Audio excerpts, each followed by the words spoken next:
नमस्कार मित्रों, मैं हूं मोल और मेरे एक और वीडियो में आपका स्वागत है। अक्सर हम लोगों ने न्यूज़पेपर्स और यूट्यूब चैनल के माध्यम से कई ऐसे वीडियोस देखे हैं जहां पर 30,000, 40,000, 50,000 शिक्षकों की भर्ती लंबित होने की बात कही गई है। इन यूट्यूब चैनल और न्यूज़पेपर के अनुसार सरकारी महकमे में कहीं 40,000, कहीं 50,000, कहीं 30,000 शिक्षकों के पद रिक्त है। चाहे उत्तर प्रदेश बोल लो, चाहे मध्य प्रदेश बोल लो, चाहे बिहार बोल लो। जब भी सरकारी नौकरियों की बात आती है तो हमेशा ये हिंदी राज्यों का ही क्यों नाम सबसे ज़्यादा सामने आता है। देखिए, सबसे बड़ी समस्या ये है कि जब हिंदी भाषी राज्यों की बात करते हैं, खासकर मध्य प्रदेश, उत्तर प्रदेश और बिहार की, तो यहाँ पर क्या है, रोजगार के संसाधन बहुत ज़्यादा सीमित है। इन सीमित संसाधनों के कारण इसका परिणाम ये होता है कि बच्चों को पढ़ाई के बाद, अगर मैं मध्य प्रदेश की बात करूँ जहाँ का मैं रहने वाला हूँ, तो वहाँ होता ये है कि जैसे आप 10वीं पढ़ते हैं, 12वीं पढ़ते हैं, उसके बाद आप कोई ना कोई ट्रेडिशनल डिग्री को वहाँ पे प्रेफरेंस देते हैं। जबकि दूसरे प्रदेश जैसे कर्नाटक हो या महाराष्ट्र हो, वहाँ का बच्चा जो भी उसकी रुचि से मिलती जुलते काम होते हैं उसमें इंटर्नशिप करने की कोशिश करता है 12वीं पढ़ने के बाद, या उसमें नौकरी ढूंढने या अपनी स्किल डेवलपमेंट करने की कोशिश करता है। जिसके चलते जब वो पढ़ाई कंप्लीट करता है या ग्रेजुएशन होता है या उससे भी पहले जल्दी से जल्दी नौकरी पा जाता है। परंतु मध्य प्रदेश में इससे ठीक उलट, पहले व्यक्ति ग्रेजुएशन करता है, फिर उसको लगता है कि चलो पोस्ट ग्रेजुएशन कर लो, और इसके बाद एक नया कीड़ा उसमें घुसता है, वो होता है सरकारी नौकरी का। चाहे वो मध्य प्रदेश पीएससी की तैयारी करे, चाहे वो मध्य प्रदेश में शिक्षकों की तैयारी करे, चाहे वो शिक्षक भर्ती की तैयारी करे, चाहे वो आपके किसी और भी परीक्षा की तैयारी करे, सेंट्रल लेवल की तैयारी करे, वो वहाँ पे अपने 4, 5, 6 साल खराब कर देता है। क्योंकि सबको पता है कि सरकारी जॉब्स इतनी नहीं है। कंप्यूटराइजेशन होने के बाद तो सरकारी जॉब में और ज़्यादा डिक्लाइन आया है।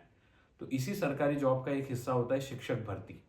अब शिक्षक भर्ती में हमेशा हम लोग देखते हैं 40,000 पद खाली है, 50,000 पद खाली है, 60,000 पद खाली है। क्या वाकई में ये पद खाली है?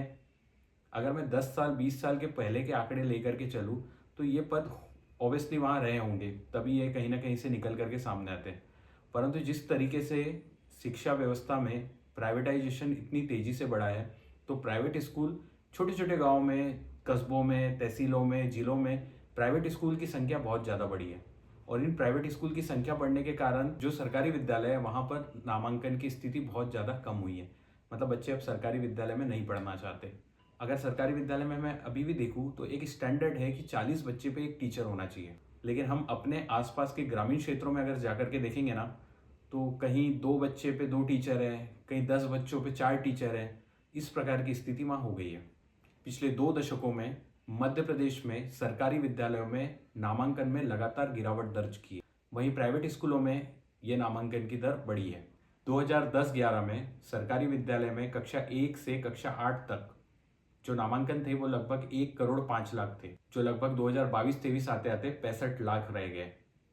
जनसंख्या ज़्यादा बढ़ रही है तो नामांकन भी बढ़ना चाहिए था, परंतु इससे उलट नामांकन कम हुए हैं। इससे इतर अगर मैं प्राइवेट विद्यालयों की बात करूं तो ये पिछले दशक में, अगर मैं 2011 से 2020 की बात करूं तो ये काफ़ी तेज़ी से बढ़े। उसके बाद कई सारे विद्यालय इसमें सर्वाइव नहीं कर पाए। परंतु अगर इनकी दशक दशक दर वृद्धि चेक करें, जिसका डेटा मुझे नहीं मिला, और इसका डेटा मेरे ख्याल से सरकार के पास होना चाहिए, बाकी तो किसी के पास मुझे मिला नहीं, तो ये डेटा भी आपको शॉक करेगा कि कितने मात्रा में प्राइवेट विद्यालय बढ़े हैं। ऑब्वियस सी बात है, ये रोजगार का एक साधन भी है। प्राइवेट विद्यालय गुणवत्ता के आधार पर अगर मैं देखूँ तो वो कितने हद तक के सही उतरते हैं ये तो आप ही अंदाजा लगा सकते हैं, आप ही के बच्चे वहाँ पढ़ते हैं। अब बात आती है मुद्दे की, जिस पे मैं पूरी बात कर रहा था कि 30,000, 40,000, 50,000 का जो हम बड़ा सा आंकड़ा देखते हैं, क्या आपको लगता है कि वाकई में इतने शिक्षकों के पद खाली है?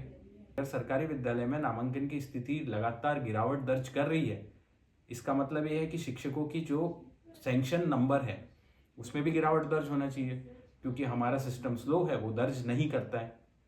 आज के टाइम जांचने की जरूरत है कि कितने बच्चे आपके यहाँ इनरोल है और उस पर शिक्षक कितने हैं। अगर एक बच्चे पे 40 शिक्षक है तो इनफ है। तो यहाँ से अगर आप रिवर्स कैलकुलेशन पे जाएंगे तो आपको पता लगेगा कि 40-50 हज़ार शायद पद नहीं है। और कोचिंग वाले इसमें बच्चों को गुमराह करते हैं। कई सारे यूट्यूब चैनल है जो टीचिंग पे रिलेटेड है, वो भी बच्चों को बोलते हैं 40,000 पद आ रहे हैं, 50,000 पद आ रहे हैं, बीएड कर लो, टीएड कर लो, ये कर लो, वो कर लो। अपना डिसीजन अपने लॉजिक के आधार पर ले, अन्यथा समय खराब होगा, आपकी ऊर्जा खराब होगी, उसके बाद आपका मन खराब होगा। बेहतर है अपने रोजगार के साधन जुटाओ, APJ अब्दुल कलाम कहते हैं आप रोजगार पा सकते हैं, इसमें कोई बड़ी बात नहीं है, लेकिन अगर आप रोजगार जनरेट करके दूसरों को रोजगार दे सकते हैं तो ये आपकी अचीवमेंट है। कोशिश करिए कि आप दूसरों को रोजगार देने लायक बने। मैं भी कर रहा हूँ। आशा करता हूँ ये वीडियो आपको पसंद आया हो या मुद्दे को कहीं ना कहीं इसने हिट किया हो। तब तक के लिए अपना ध्यान रखिए। नमस्कार।